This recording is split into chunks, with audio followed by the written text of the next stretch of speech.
शिक्षक साथियों नमस्कार। आज हम देखने जा रहे हैं उच्च प्राथमिक स्तर को दिए गए गणित किट को। जितनी तरह के आइटम्स दिए गए हैं सबका बारी बारी से एक सिंपल डेमो अभी होगा और उस पर कौन सी गतिविधियां हो सकती हैं, कैसे हो सकती है, उसकी चर्चा हम बाद के वीडियोज़ में करेंगे। जैसा कि आप देख सकते हैं रेड कलर का बॉक्स मिला है, ये उच्च प्राथमिक स्तर की किट है। ग्रीन कलर के बॉक्स में हमें दी गई है प्री प्राइमरी सेक्शन के लिए किट, प्री प्राइमरी और कक्षा 1, 2, 3 के लिए किट्स दी गई हैं। तो हम शुरुआत करते हैं पहले आइटम से। कुल 13 तरह के आइटम इसमें दिए गए हैं। हमारा पहला आइटम है प्लास्टिक की ये पट्टियाँ। प्लास्टिक की पट्टियों का कुल 6 तरह की हैं इस किट में, जिनमें अलग अलग जगह पर होल्स दिए गए हैं ज़रूरत के हिसाब से। इनका उपयोग हम करते हैं विभिन्न आकृतियों के निर्माण में, जैसे चतुर्भुज, त्रिभुज इत्यादि। और इनका उपयोग या इनके द्वारा आकृतियों का निर्माण अपूर्ण रहता है इन चांद के बिना। देख रहे हैं आप, 2 तरह के चांद है, एक अर्धचांद और एक पूर्ण चांद। इन दोनों के बिना हम किसी आकृति का निर्माण नहीं कर पाएंगे। साथ ही जब इन दोनों को हम समेकित रूप से उपयोग करते हैं तो इसके द्वारा हम विभिन्न आकृतियों में बने हुए कोणों की माप भी कर लेते हैं और समांतर रेखाओं पर बने हुए कोणों या फिर तिर्यक रेखाओं पर बने हुए कोणों के मापन की भी जानकारी हमें इससे मिल जाती है। इन्हें जोड़ने के लिए, इन आकृतियों को आपस में जोड़ने के लिए स्क्रू दिए, फ्लाई स्क्रूज दिए गए हैं। आराम से इसमें इंसर्ट करके स्क्रूज को और इन चांद को हम इसमें जोड़ सकते हैं। स्क्रू को इंसर्ट करते हैं और इससे कस देते हैं इसको। इस तरह विभिन्न आकृतियों कोणों का निर्माण हो जाता है। जैसा कि आप देख सकते हो, मैंने नट लगा के और स्क्रू से कस दिया हुआ है इसे। आराम से अपने हिसाब से आप इसको ढीला कर सकते हैं, टाइट कर सकते हैं, ताकि आराम से मूव कर सके और विभिन्न कोणों का निर्माण कर सके, विभिन्न आकृतियों का निर्माण कर सके और उनका मापन कर सके। इसके बाद एक बहुउद्देशीय उपयोग वाली सामग्री दी गई है जिसे हम कहते हैं जियोपोड। आप देख सकते हैं अलग अलग तरह की खूंटियाँ इसमें अलग अलग जगह पर बनी हुई हैं। मैंने इसमें प्रदर्शित किया है केवल अभी वृत्त को। इस जियोपोड की खासियत यह है कि दिए गए रबर बैंड के माध्यम से हम लगाकर अलग अलग आकृतियाँ दिखा सकते हैं। समतलीय आकृतियाँ, जैसे अभी हमने यहाँ वृत्त को प्रदर्शित किया, परिधि को प्रदर्शित किया रबर लगा के, फिर दूसरे रबर से व्यास को, फिर जीवा को, फिर यहाँ आपके सामने त्रिज्या है, त्रिज्य खंड है। वैसे ही अगर हम चाहें तो इन आकृतियों को चेंज भी कर सकते हैं। रबर बैंड निकाल दिया और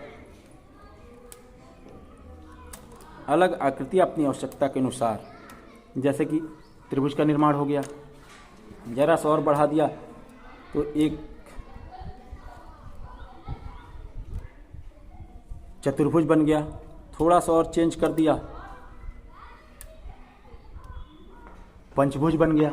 इस तरह हम अलग अलग आकृतियों का निर्माण करके उनमें कितने साइड्स होते हैं, कितने वर्टेक्स होते हैं, कौन कौन से एंगल्स बन सकते हैं, इसकी जानकारी हम बच्चों को दे सकते हैं। इसके बाद जो एक बहुत महत्वपूर्ण चीज़ दी गई है वह है अलग अलग आकारों के कागज के जाल, जो कि आप देख पा रहे हो मेरे हाथों में। ये सभी अलग अलग तरह के हैं, मगर इनकी खासियत यह है कि इनसे हम ठोस आकृतियों का निर्माण कर सकते हैं। और जिन आकृतियों का निर्माण कर सकते हैं आपकी आसानी के लिए, बच्चों की आसानी के उस पर लिखी हुई, जैसे इसके द्वारा हम एक घन का निर्माण कर सकते हैं। करना कुछ नहीं, निशान बने हुए, बस हमें उन पर मोड़ते चले जाना है। इस तरह हमने एक क्यूब का निर्माण या घन का निर्माण कर लिया। इसका फायदा यह होता है कि बच्चे ठोस आकृतियाँ कैसे बनती हैं, कितने सतहें होती हैं, कौन सी सतहें बराबर होती हैं, इसका कॉन्सेप्ट आसानी से क्लियर कर सकते हैं। देखिए दूसरी आकृति पिरामिड है जिसका आधार ट्रायंगुलर है। कुछ नहीं, बस निशान बना, मैंने उस निशान पर इसको मोड़ दिया और हमारे सामने एक खूबसूरत सा पिरामिड बनके तैयार हो जाता है। थोड़ा सा और चेंज करें, यह आकृति लिखा हुआ है प्रिज्म, बस मोड़ा मैंने इसे,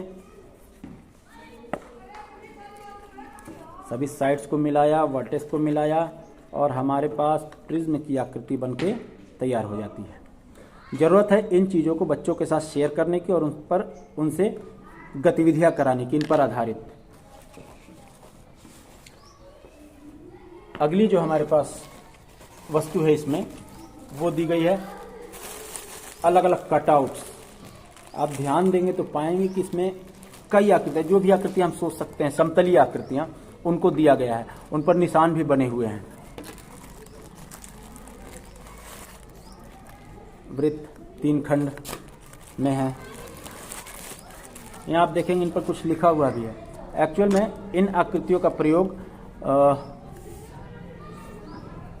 उनके क्षेत्रफलों का ज्ञान करने में, मापन करने में होता है कि अलग अलग आकृतियों से एक अलग आकृति का निर्माण कैसे होता है और कैसे उनका क्षेत्रफल ज्ञात किया जा सकता है।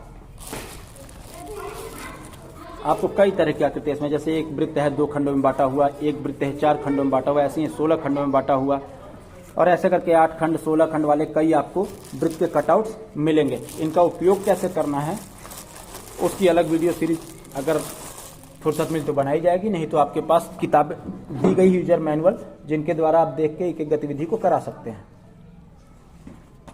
इसके बाद दिए गए हमें यूजर मैनुअल में तो आपको लिखा मिलेगा कि अलग तरह के घनाकार क्यूब्स हैं, घनाकार आकृतियां हैं, मगर यह हमें सब एक ही कलर की मिली, कुल संख्या में 64 हैं। इनका उपयोग हम करते हैं किन्हीं ठोस आकृतियों के दृश्य को क्लियर करने में या फिर उनके आयतन के और पृष्ठीय क्षेत्रफल के मापन में। इसके बाद हमें कुछ काउंटर्स दिए हुए हैं, आप देख सकते हो इसका एक साइड नीला है, दूसरा लाल है। इन काउंटर्स का उपयोग हम कर रहे हैं या करेंगे पूर्णांकों के जोड़ घटाव में, उससे संबंधित जो गतिविधियां हैं वो यूजर मैनुअल में दी गई हैं। इसके बाद आपको एक एबाकस की संरचना दी गई है, आप देख सकते हो इसमें नीचे स्टैंड है और उसके ऊपर लगी हुई है एल्युमिनियम की रॉड्स। इनका उपयोग कैसे करेंगे, ध्यान दे, अगर दिख रहा हो तो दृश्यमान अगर हो तो आप देख सकते हैं यहाँ पर अंक लिखे हुए हैं 100 टाइम्स 10 टाइम्स और साथ में इधर दशमलव के अंकों के निरूपण, और उसके साथ ही आपको एक रंग के मनके दिए हैं ताकि आप इनके माध्यम से बच्चों में स्थानिक मान की समझ को विकसित कर सके, दशमलव के कॉन्सेप्ट को या संप्रत्यय को बच्चों को समझा सके। ये मनके इन्हीं का उपयोग हम करते हैं, इनको लगाने में आराम से लग जाते हैं, डिटैचेबल होते हैं, इजीली डिटैचेबल हैं, आराम से इसको लगा सकते हैं, काउंट करा सकते हैं और स्थानीय मान की समझ को बता सकते हैं। इसके बाद अगला आइटम है हमारा कार्डों की गड्डी दी हुई है। ये कुल 1 से 100 तक की संख्या इस पर लिखी हुई है। इन कार्डों की गड्डियों का प्रयोग भी हम अलग अलग तरह की संख्या आधारित संक्रियाओं में करेंगे। इसके बाद नंबर बोर्ड माइनस और प्लस की संख्याओं के साथ हम देख सकते हैं 0 से शुरू होकर जा रहा है 104 तक और फिर -1 से -104 तक। इनका उपयोग इनका उपयोग करेंगे हम धनात्मक और ऋणात्मक संख्याओं के जोड़ घटाव की संक्रिया में, और साथ में उपयोग करेंगे उन काउंटर्स का जो कि हमने थोड़ी देर पहले देखे। अंत में ये कुछ डाइस पासे हमें दिए गए हैं, 2 कलर के हैं, रेड और ब्लू। इनका उपयोग भी हम संख्या आधारित संक्रियाओं में करेंगे। इसके अलावा जो काउंटर्स आपने देखे थे कुछ दो रंगे काउंटर थे, नीले और लाल सतह वाले।